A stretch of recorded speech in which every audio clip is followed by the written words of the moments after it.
Hi అండి, అందరికీ నమస్కారం. Welcome to my channel. ఈ వీడియోలో ఏపీ ప్రభుత్వ పెన్షనర్లకు భారీ శుభవార్త అండి. సూపర్ గుడ్ న్యూస్ అయితే రావడం జరిగింది. సో కీలక జీవో విడుదల. ఈ మేరకు పూర్తి సమాచారాన్ని ఈ వీడియోలో తెలుసుకుందాము.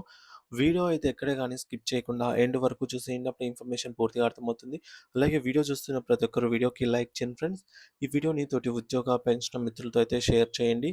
కొత్తగా మన ఛానల్ చూస్తున్న వారైతే సబ్స్క్రైబ్ చేసుకోవడం మర్చిపోకండి. సో ఫ్రెండ్స్, ఇక విషయానికి వచ్చినట్లయితే ఆంధ్రప్రదేశ్ రాష్ట్రంలో పదవీ విరమణ పొందినటువంటి ప్రభుత్వ ఉద్యోగులకు మరియు వారిపై ఆధారపడిన కుటుంబ సభ్యులకు సంబంధించి వైద్య ఖర్చుల రియంబర్స్మెంట్, అంటే మెడికల్ రియంబర్స్మెంట్ విషయంలో ప్రభుత్వం ఒక విప్లవాత్మకమైన మరియు అత్యంత కీలకమైన నిర్ణయం అయితే తీసుకోవడం జరిగిందనమాట. సో సాధారణంగా వృద్ధాప్యంలో ఉన్న పెన్షనర్లు ఏవైతే ఇబ్బందులు పడుతూ ఉంటారో వీటిని దృష్టిలో ఉంచుకొని మరియు వారి యొక్క మెడికల్ రియంబర్స్మెంట్ క్లెయిమ్స్‌ని సులభతరంగా ప్రాసెస్ చేస్తూ, చేయడానికి గల తీసుకున్న కీలక నిర్ణయమే అన్నమాట ఇది. సో, ఆరోగ్య, వైద్య మరియు కుటుంబ సంక్షేమ శాఖ ద్వారా జీఓఎంఎస్ నంబర్ 109ను డేటెడ్ ఆన్ 24థ్ ఆగస్ట్ 2026న ప్రభుత్వం విడుదల చేయడం జరిగిందనమాట. అయితే ఈ ఉత్తర్వుల యొక్క విశిష్టత ఏమిటి? ఈ ఉత్తర్వుల యొక్క ముఖ్య ఉద్దేశ్యం ఏమిటి? దీనివల్ల కలిగేటటువంటి ప్రయోజనాలేంటి? ఇవన్నీ గూడా మనం ఇప్పుడు కీలకంగా, విపులంగా తెలుసుకుందాము.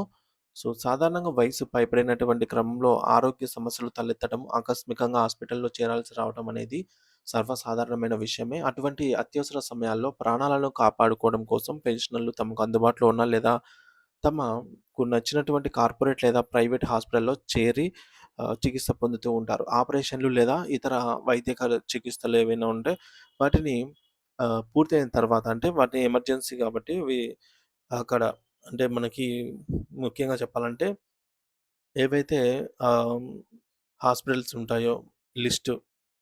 సో, మనకు ఈహెచ్‌ఎస్ సంబంధించిన హాస్పిటల్ కాకుండా ఇతర హాస్పిటల్‌లో గనుక చికిత్స చేయించుకున్న తర్వాత, సో, అయిన ఖర్చులకు సంబంధించి బిల్లులను రీయింబర్స్‌మెంట్ పొందటానికి ఆ బిల్స్ అన్నీ కూడా ప్రభుత్వానికి సమర్పించవలసి ఉంటుంది. అయితే గతంలో ఈ బిల్లులను సమర్పించే విధానంపై పెన్షనర్లు చాలా కష్టంగా అయితే ఉండేదన్నమాట పెన్షనర్లకి.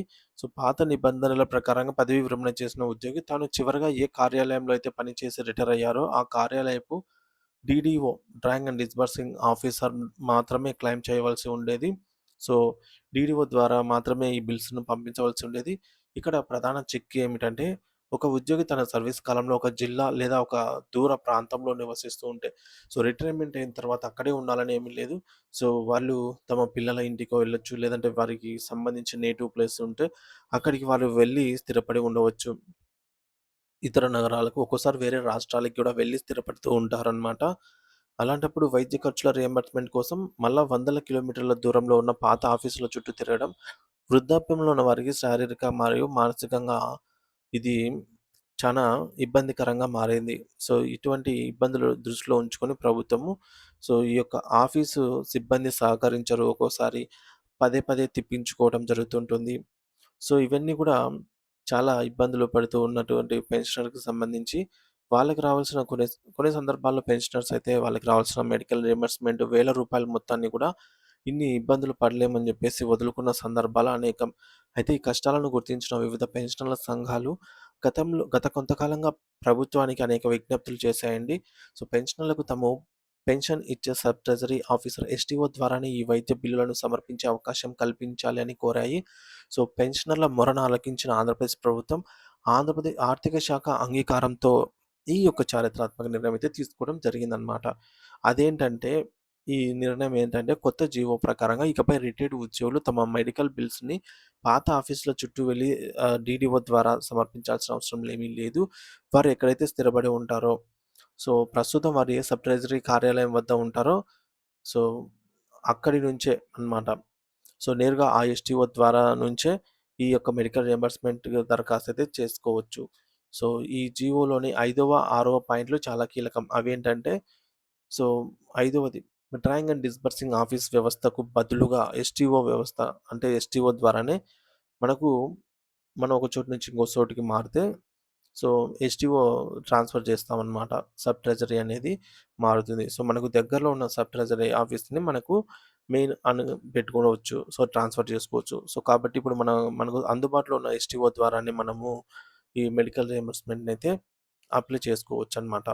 సో, ఉద్యోగ సంఘాల అభ్యర్థన మేరకు ప్రభుత్వం కూడా ఈ మేరకు ఉద్యోగుల పెన్షనర్ల యొక్క ఈ యొక్క కష్టాన్ని, ఇబ్బందులను గుర్తించి ఇందుకోసం ఆమోదించడం జరిగింది. జీవో కూడా తీసుకురావడం జరిగింది. ఇక ఆరో పాయింట్ ఏంటంటే ఏదైతే జీవో ఉత్తర్వులు 24 ఆగస్టున వెలువడ్డాయో అదే రోజు నుంచే ఫుల్ ఫ్లెడ్జ్డ్‌గా అమల్లోకి అయితే వస్తాయని చెప్పేసి జీవోలో పేర్కొనడం జరిగింది. ఈ ప్రక్రియ మొత్తం కూడా పారదర్శకంగా జరగాలని, పెన్షనర్స్‌కి ఎటువంటి ఇబ్బందులు కలగకూడదు అని చెప్పేసి ప్రభుత్వం ప్రత్యేకంగా సూచించింది.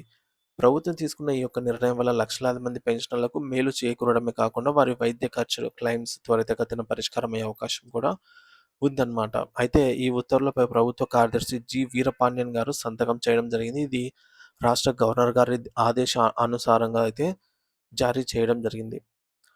సో, మొత్తంగా మనం చూసుకున్నట్లయితే ఆంధ్రప్రదేశ్ ప్రభుత్వం పెన్షనర్ల వైద్య ఖర్చుల రియంబర్స్‌మెంట్ ప్రక్రియలో భారీ మార్పులైతే చేస్తూ జీవోఎంఎస్ నంబర్ 109ని విడుదల చేసింది.